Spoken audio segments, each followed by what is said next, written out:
Ladies and gentlemen, welcome back to another video on Gotham 2, my second, technically my fifth YouTube channel. Now, if you're watching this video right now, you are not on the main, and this channel's kind of fun. I've been enjoying recording things for this channel a little bit more relaxed, not obsessing over view count, not obsessing over analytics. And if you clicked on this video, you're probably wondering what I'm going to talk about, so allow me to tell you. It's currently May 11th, 2023. Well, maybe not where you are, where I am. And a couple of weeks ago, we got a new world champion by the name of Ding Liren. Now, Ding immediately went to play another tournament, because that's how chess at the top level works. You have to play competitions. And he lost. He lost for the first time since becoming world champion. So somebody just beat the world champion for the first time since he won the title. That doesn't mean he loses the title, because he wasn't defeated. You know, if you beat Rafael Nadal at the Madrid Open, it doesn't mean you're, beating him in a Grand Slam final. But it was interesting because he lost the game to Alireza Firouzja, and this caused a little bit of a drama. Alireza Firouzja is a 19-year-old chess superstar turned interested in fashion. He's like maybe going to be like a fashion designer or fashion model or whatever, and he's like currently living in France, in Paris actually. And so after Firouzja beat Ding, he gave a little interview. And this caused like a very mild drama compared to the dramas that we've had. But this is what Firouzja said. He said, well, he was asked what it felt like to beat a world champion not named Magnus. You've tried against Magnus quite a few times. You didn't manage to get him while he was a world champion. But now you got your first scalp of a world champion. How do you feel right now? Yeah, I feel really happy. Yeah, for sure, it's an easier world champion than Magnus. But... So, this caused a little, a little drama, a very mild drama. He was like saying how he did beat a world champion. It's true, but Ding is a bit of an easier opponent than Magnus. Now, Magnus, of course, has been world champion for a very long time, and Firouzja did, in fact, get to play a handful of classical games against Magnus. He never beat him. I think he made some draws and he lost a good amount of games. Now, the reason why this is a fun one is, on the one hand, you have Ding Liren, who's the world champion. Okay, he lost the game. That's not a huge deal. I will show you the game, by the way. But also, Alireza was the guy. Like, Magnus Carlsen said he would not defend his most recent title if Alireza Firouzja did not qualify from the candidates. He said, Alireza Firouzja has to show me something, like in the UFC.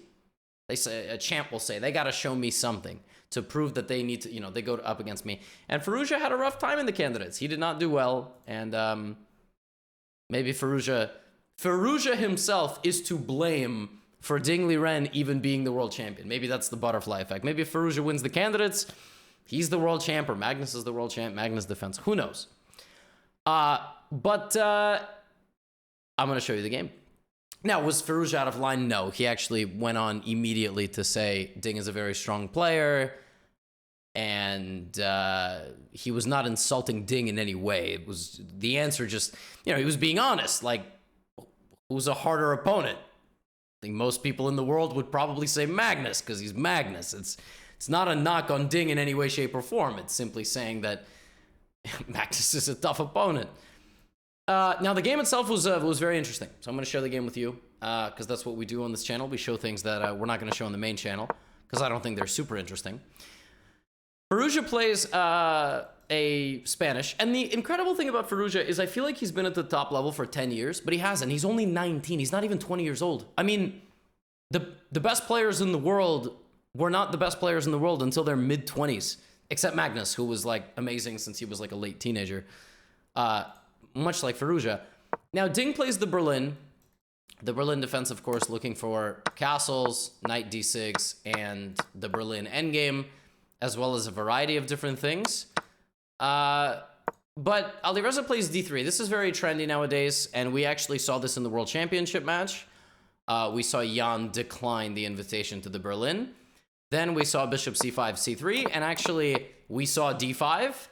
And actually, we saw this, and we saw a5, and we saw queen e7, and in fact, we saw all of this in a world championship game, Nepo versus Ding.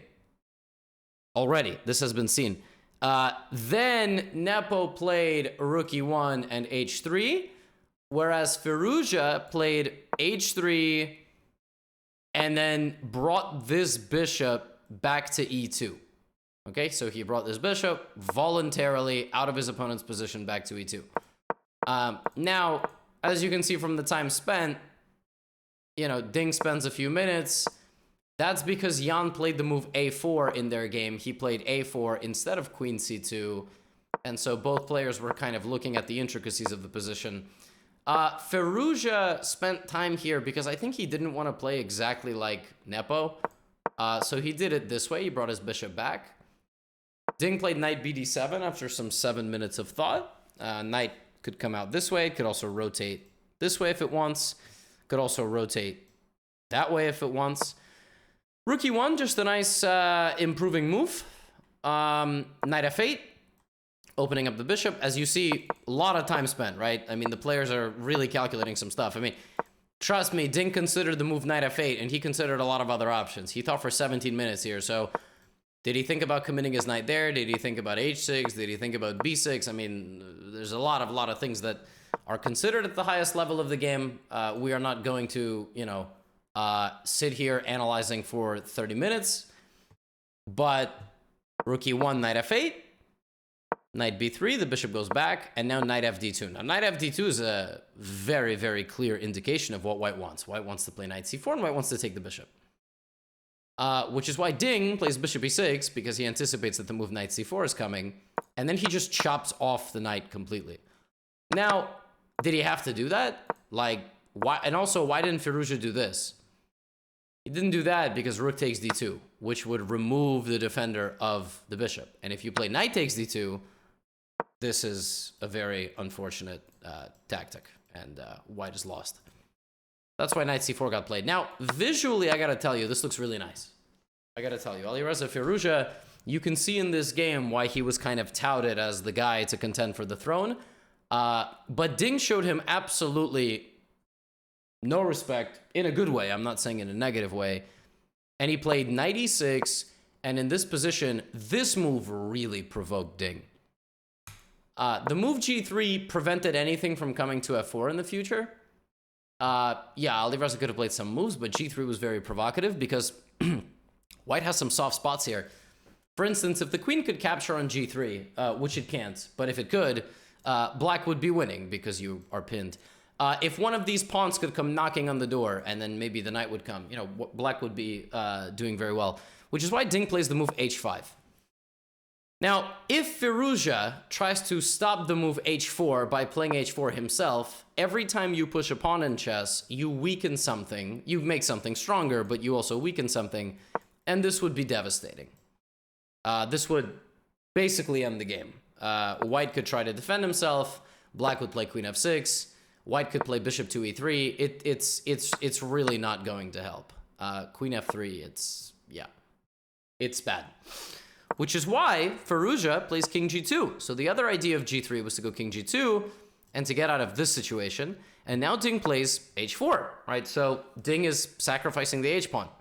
He wants to sack the pawn. White will get some strong, white will get an extra pawn, but all of this will be weakened. The knight will arrive on f4, and black is almost completely winning already, as well as queen h4. Which is why Alireza plays queen e2, trying to meet hg with fg, after which black actually doesn't have a whole lot of access here at all.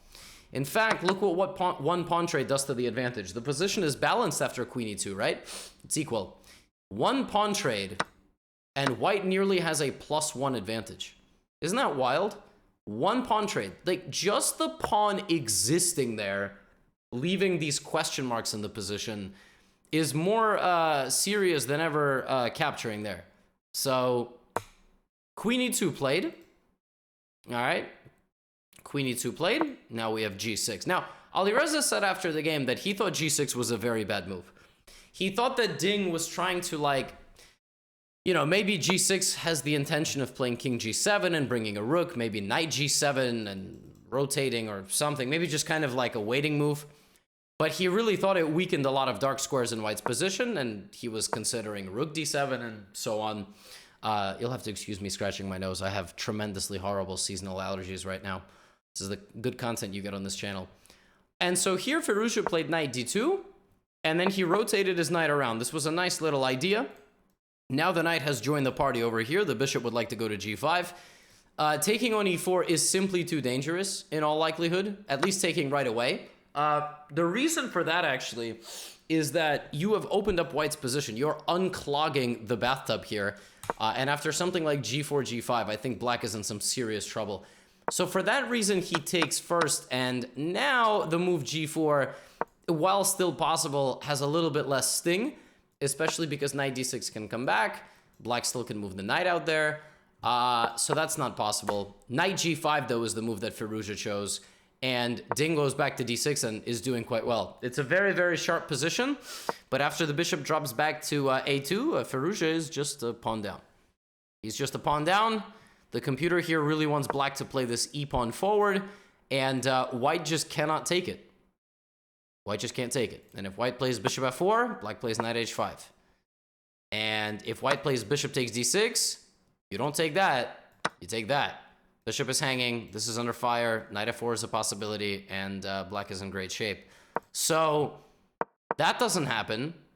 Instead, we have rook f1, and as we see, Firouzja is kind of trying to line up the cannons here, and the position is very, very stressful. Finally, Ding does, in fact, play this e4 move, very strongly anchored by both horses, queen and rook, and he's about to go e3 and seal away white's bishop, which is why Firouzja needs to play bishop f4.